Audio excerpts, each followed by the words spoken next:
In the first scenes of the film, a woman is driving a car on a night highway. Suddenly, an unknown woman's voice speaking Russian comes from the radio. Joe translates for her daughter Alice, explaining that the woman believes the world has turned upside down.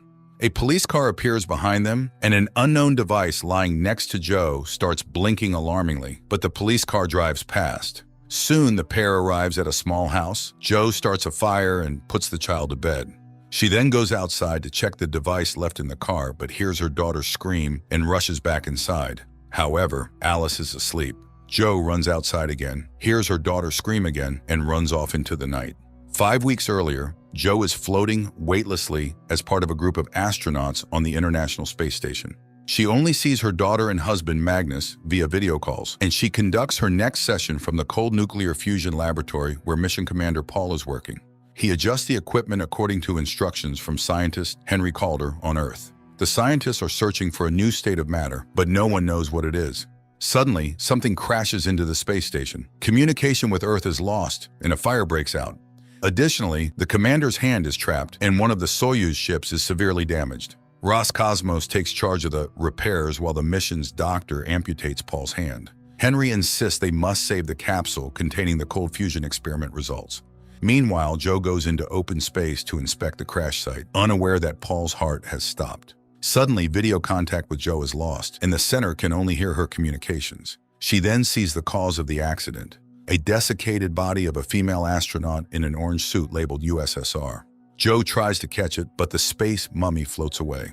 Joe reports everything to her colleague, and Irina, the head of Roscosmos, hears it on Earth. Learning of the commander's death, the center orders 3 mission members to return to Earth on Soyuz 2, while Joe repairs Soyuz 1-inch and returns on it. An emergency mode is set in the ship. Joe sketches the body she saw, sends it to the center, and begins repairs. Meanwhile, Irina tells Henry she ordered his equipment to be left on the station, as it may have caused the accident. Henry argues that this experiment could change humanity's life and must be brought back. The returning Soyuz 2 astronauts are greeted on Earth. Joe is asked to retrieve the capsule with the experiment results, after which communication is lost. On Earth, Henry brings equipment for a rescue mission to Baikonur, but Irina reports that there are no signs of life on the station. Joe is alive and continues repairing the equipment, resting in the shuttle where Paul's body lies. Later, she records a message for her family, but unexpectedly hears a man's voice telling her not to breathe. She flies to the laboratory door and, opening it, sees Paul reaching out to her. Joe shakes his hand, realizing it's the commander's severed limb. Meanwhile, on Earth, Henry pulls strings to send a rescue mission to the station, avoiding questions about his twin brother. At this time, his twin brother Pat Calder is on vacation on a cruise ship, answering a journalist's questions about his spaceflight and snapping at her for confusing him with his brother. Joe restores the power supply of Soyuz 1 and returns for the cold fusion capsule. She records a final message to her family and launches the shuttle. Unexpectedly, the automatic detachment doesn't work. It must be done manually from inside the station. Joe, in desperation, punches the console as a shadow approaches the inner control panel and the system activates. The shuttle heads to Earth, where Joe is presumed dead. The module soon lands in a deserted steppe, where rescuers find Joe and help her out. She is placed on a stretcher and taken to a helicopter. However, Alice rushes to her, and Joe happily embraces her daughter and husband, who seems to doubt his wife's genuine joy at seeing him. Henry retrieves the capsule, and Joe is taken to the helicopter where her family is already seated. But suddenly, Joe finds herself alone in an empty vehicle. Then everything returns to normal, and she decides it's due to stress. She speaks to her daughter in Swedish, but Alice doesn't understand her. Meanwhile, Henry rejoices over the successful quantum mechanics experiment results conducted on the ISS. Joe recovers after the flight. One day at a press conference, she expresses condolences to the widow of the deceased astronaut Paul, but the woman's name turns out to be different. Henry demonstrates the experiment results obtained on Earth. His assistant is sure this is only possible in space, dismissing it as a glitch. At Baikonur, an investigation into the tragedy begins. The commission reviews orbital recordings. When Joe mentions the object that caused the accident, a Soviet female astronaut's body, no one believes her since there has never been a report of a missing female astronaut in history. Later, Joe receives vitamin tablets she must take daily. She tries to get closer to her husband, not noticing he seems to avoid her. Alice also keeps her distance from her mother. The next day, Joe faces the commission again, which tries to convince her that the station collided with an orange garbage bag. After the session, her boss, Frederick, tries to hug her, but she steps back in confusion. He doesn't understand why she has forgotten everything between them. Scared, Jo returns to her husband in tears, confesses her love, and they become intimate. Meanwhile, Henry tells Alice about a thought experiment in quantum mechanics called Schrödinger's cat. Scientists believed the world was governed by classical physics laws until geniuses like Einstein discovered that the same substance could exist in two forms. For example, a particle is black in one world and white in another. Between worlds, there is space where the particle is both black and white simultaneously, refusing to choose until observed. Henry invented equipment for the space experiment and discovered something, but it seems unwilling to come into the light. Magnus confesses his wife has changed completely. Henry comes to thank Jo for saving the capsule. She recalls he worked on the Apollo mission, and the old man warns that people who go through the space often change. Later, the team goes to the memorial alley, and Jo shows friends a photo of the spacesuit she saw in space. But she's told it's Irina, the current director of the Flight Control Center. The colleagues reach the tree planted by Commander Paul before the flight and lay flowers. When Jo is alone, she suddenly sees Paul, who tells her his heart is still hanging in space. After this, Jo acknowledges the commission's correctness and retracts her initial testimony. Her family heads home, where Jo notices some inconsistencies. For example, the car is blue, but Jo remembers it was red. The family congratulates Jo on past Christmas and her birthday. She jokes and laughs, though Magnus admits he believed their marriage was over. The next morning, Jo walks around the house and suddenly sees a piano. She sits at it and opens the sheet music. In the evening, Jo again notices her daughter doesn't understand her Swedish, though the girl spoke it fluently before the flight.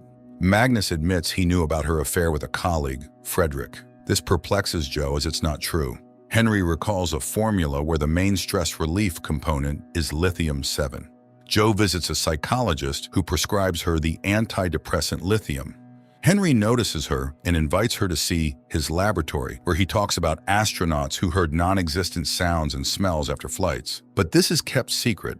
Then Henry reports to the management that using laser and magnets in the cold fusion laboratory, he obtained an image identical to the one from the quantum physics experiment on the ISS. He tried to capture the moment when a substance exists in two different states simultaneously. The same experiment with Schrödinger's cat, which can't be determined if it's alive or dead. But only Henry sees the results. Apparently, this is the observer effect, where the experiment influences the experimenter. Jo approaches the piano again and starts playing this time, scaring herself because she never knew how to play. The next day, Jo compares the vitamins she received at Baikonur with the prescribed medicine and finds that both contain lithium-7. Suddenly, she sees two workers and hides in an office, finding a list of astronauts. Each name has a letter, and checking those under B, she discovers they were all prescribed lithium-7 and experienced unusual things. Meanwhile, the workers enter the office, ignore Jo, and start stacking folders on a cart. She tries to get their attention, but seems invisible. Jo approaches a man closely. He screams and disappears. Jo is alone in the office again. She goes to Henry's office, but he suddenly accuses her of excessive curiosity that will ruin her. Later, her colleague Frederick visits, not understanding what happened as they loved each other. Jo avoids the conversation. At home, Jo finds a package with tapes on the table. It turns out the Marine Observatory workers, unlike the Flight Control Center, heard her calls from space and recorded them, now sending them to her. Jo plays the tapes and hears her voice when Alice comes downstairs and sees a room filled with mourning people.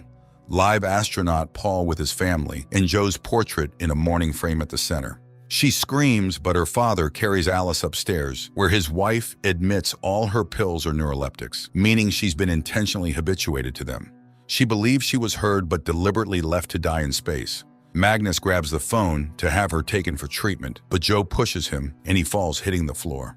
Jo pulls herself together, calls an ambulance, and asks Alice to get in the car. On the way, she stops by the laboratory and steals the flask with the substance obtained in the quantum physics experiment. Henry hears a knock at the door but finds no one in the hallway when he opens it. The scientist closes the door, not noticing his twin brother Pat, who briefly appears behind him and then disappears. Irina calls, having just read an article about two particles entangled by quantum mechanics, where what happens to one determines the state of the other, even if they are far apart. He hangs up without responding. Jo calls Russian cosmonaut Ilya to ask what vitamins he was given on the ISS. He reads out the name with letter A. Joe explains that, unlike the rest of the crew, she was given neuroleptics. The cosmonaut is skeptical, but she asks him to check his pills and wait for her call. Henry discovers the flask theft. The next morning, Joe asks her daughter to describe her fears in detail. The girl admits she hears the voice of an unknown woman named Valia. Joe steps aside to call the observatory worker who sent her the tapes, but he unexpectedly claims it couldn't have been her and hangs up. Meanwhile, Alice brings her a drawing of her fear, showing the figure of a female astronaut in an orange suit, whom Joe saw dead in space. Ilya checks his pills, which turn out to be vitamins. However, documents on the substances given to Joe are no longer accessible.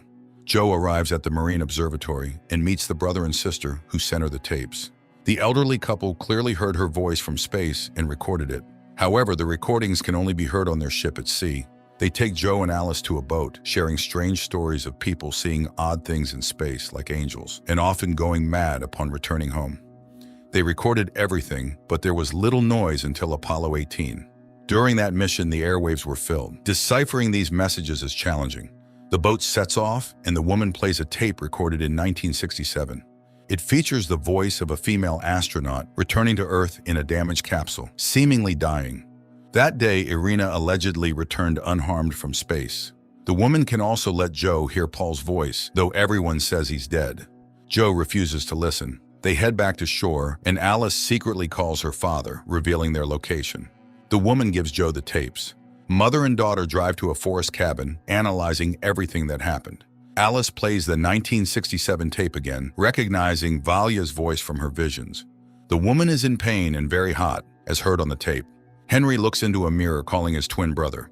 When Pat appears in the reflection, Henry accuses him of stopping his medication and admits his space experience worsened everything.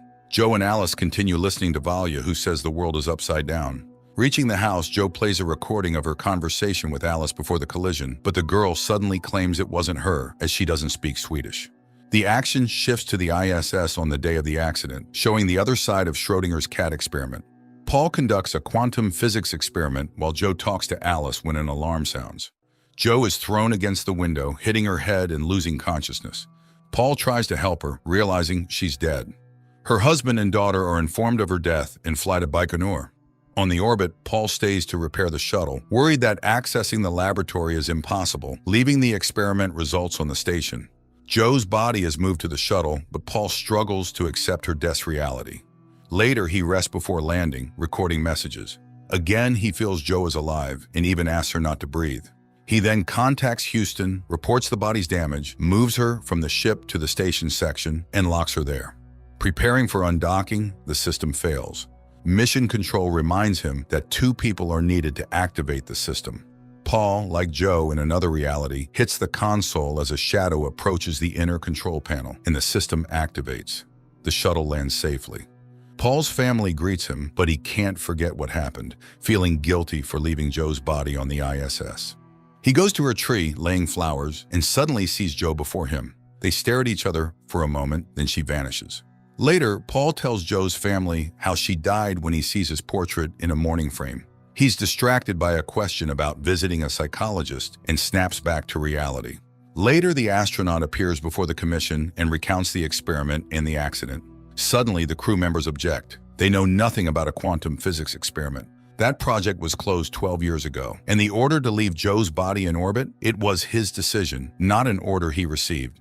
Meanwhile, Alice is deeply affected by her mother's loss, constantly feeling that something is off. At the same time, Paul reviews footage from the Apollo 18 mission and is surprised to discover that 2 astronauts died during the launch under Henry Calder's command. He goes to his boss, but she only knows Pat Calder. There was no equipment and no Nobel Prize. The Apollo 18 mission was NASA's biggest failure. The man returns to his family and realizes that his wife's name is different from what he remembers. Later, his family goes to Joe's house for a memorial service, but Alice is hiding in the closet again, refusing to come out, convinced that her mother is alive. Seeing his crew, Paul doesn't want to enter the house, but his wife persuades him, though he admits everything feels wrong. Then his daughter brings Alice. He turns his head and sees another Alice screaming about what's happening in the living room. Joe rushes to the sound, seeing Alice from Paul's reality and trying to call out to her mother. Magnus takes his daughter away, and she asks to be taken to her mother's cabin. The next day, Magnus and Alice go to the lake house.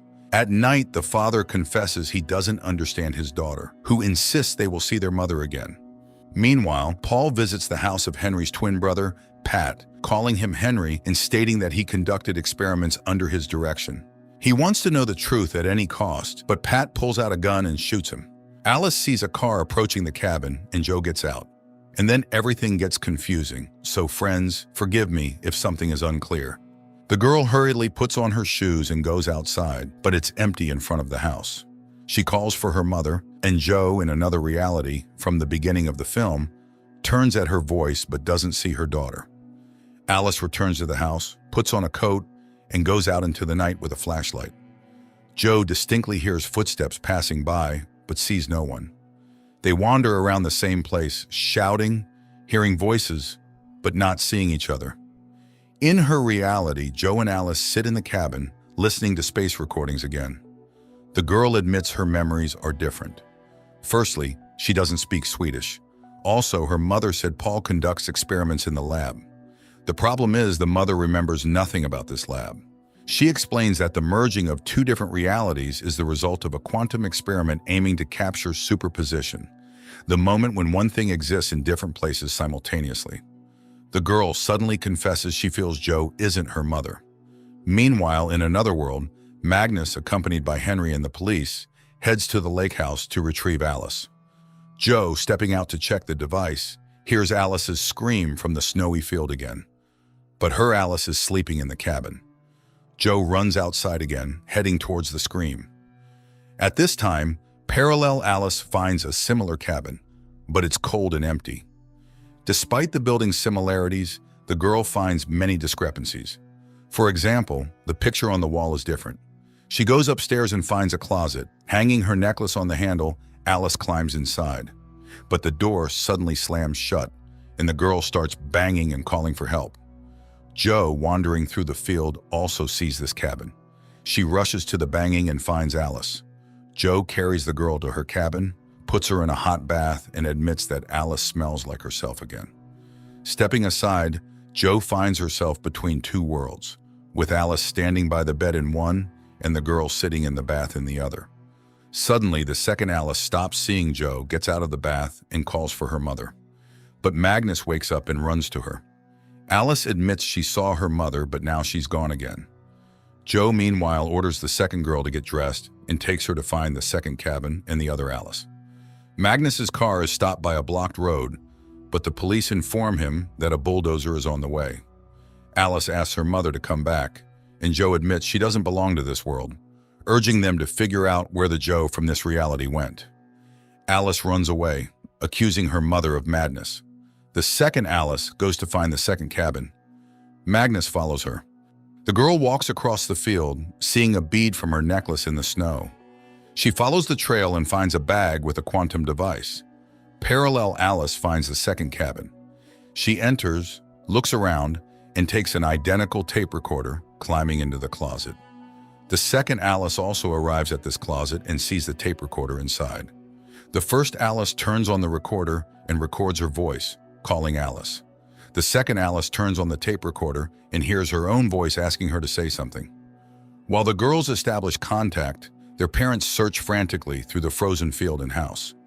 Joe finally reaches the closet. In her reality, Magnus approaches the same spot. Joe finds the tape recorder and hears the conversation between the two Alices. Magnus sees and hears the same thing. Terrified, he calls emergency services, reporting his daughter is missing at the lake.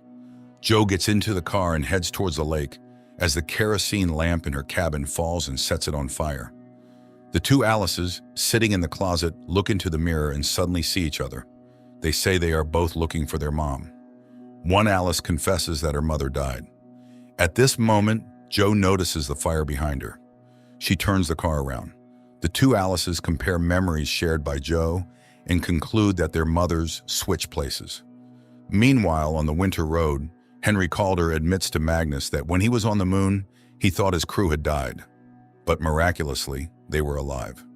After returning to Earth, he started treatment. Rescuers finally arrive at the lake and start searching for Alice.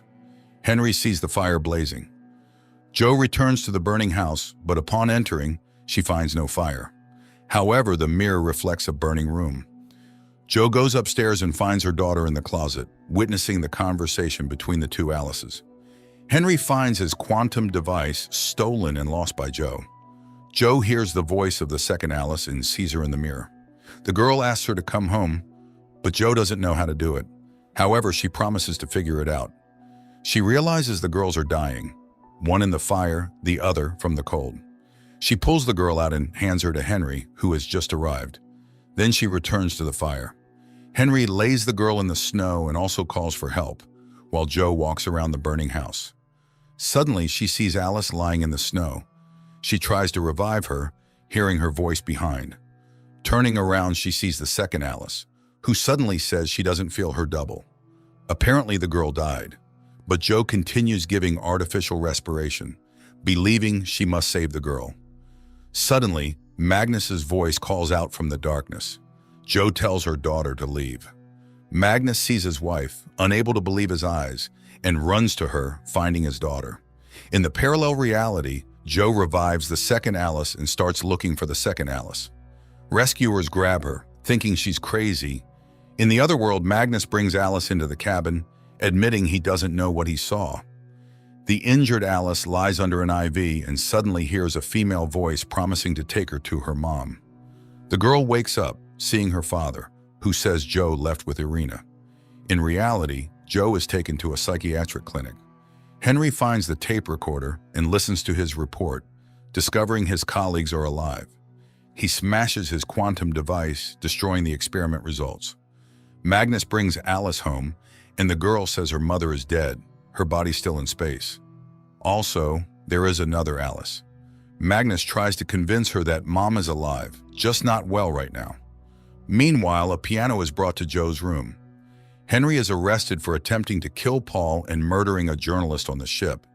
He requests his DNA be compared to the person who lived where Paul was shot. He's not Pat. The accuser suddenly says both men are actually the same person and shows a book written by Pat. Henry denies writing it, revealing that his so-called twin brother is actually his double from another reality. Later, Henry shows the broken device to Frederick, blaming Jo for damaging expensive equipment. He has long opposed sending women into space, believing their psyche is unstable. That night, Jo regains consciousness and tries to escape the clinic, but the door is locked. In the morning, Irina examines her, finding no mental disorders. Jo claims there was a fire in the cabin, and before that, she saw her real daughter. Irina asks her to play the piano and says her daughter is with her father. Jo is impossible to convince. Then Irina announces that Jo is pregnant. They couldn't give her lithium, as they never prescribe it to pregnant women, so they developed special vitamins for her, which Irina asks her to take. Jo is horrified and refuses. She can't have this child because then she won't be able to return to her real life. Irina says there's another patient like her in the next room, but she won't be able to see him. Jo suddenly recognizes her as the dried-up mummy in space. She screams the words she heard on the recording, but Irina runs away. She calls Henry and asks for a meeting. Pat Calder is interrogated with a lie detector, denying shooting Paul, though he invented the machine that could cause an accident in space. Jo sits at the piano, but Ilya comes to her. She's very happy to see him, asking him to find out where Henry Calder is. But he suddenly starts convincing her that Jo is experiencing astronaut burnout, which fortunately is treatable. Jo repeats that the ISS collided with Irina's body. In that reality, it wasn't Paul who died, but her. Ilya doesn't believe her, and she asks him to leave. He says goodbye and secretly slips a key to her door, signaling that the room is bugged. Magnus tells the doctor he also saw Jo in the dark. Parallel. Magnus says he wants to get closer to this new Jo. Irina meets with Henry. He recalls her flight when she returned alive and unharmed. But years later, he learned that Irina died in a space accident. She convinces him they both survived such accidents but returned, though they always felt another person nearby. Henry suddenly declares he's not Henry.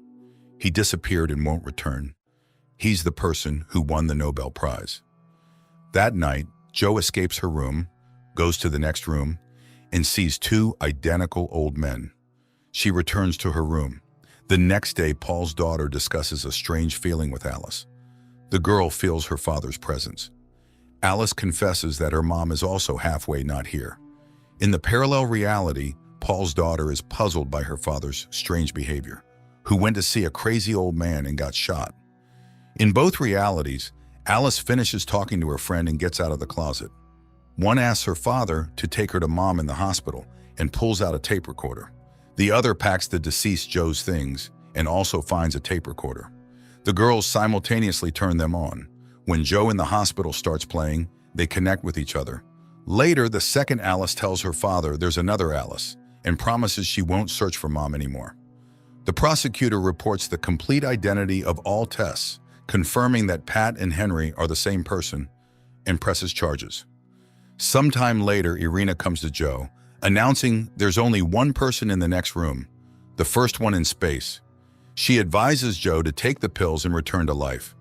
She has a daughter and will have another child. She advises Joe to reconcile and move on. Later, Magnus and Alice arrive at the clinic. The girl talks about the other Alice and also advises her mother to accept what happened. She needs a mother and Joe needs a daughter. So they will move on. Later, Joe shows Magnus their daughter's drawing, admitting she tries to be rational.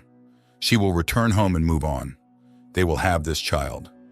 Irina writes a letter admitting that since her flight, she has hidden the fact that space drives people crazy. She asks everyone who has experienced this to report it to her. At the clinic, Paul regains consciousness, unable to understand what he saw and experienced. Magnus takes Joe home, admitting she doesn't look like his wife. But they love each other and want to be a family. Irina says goodbye to Alice, admitting she has a second name, Valya.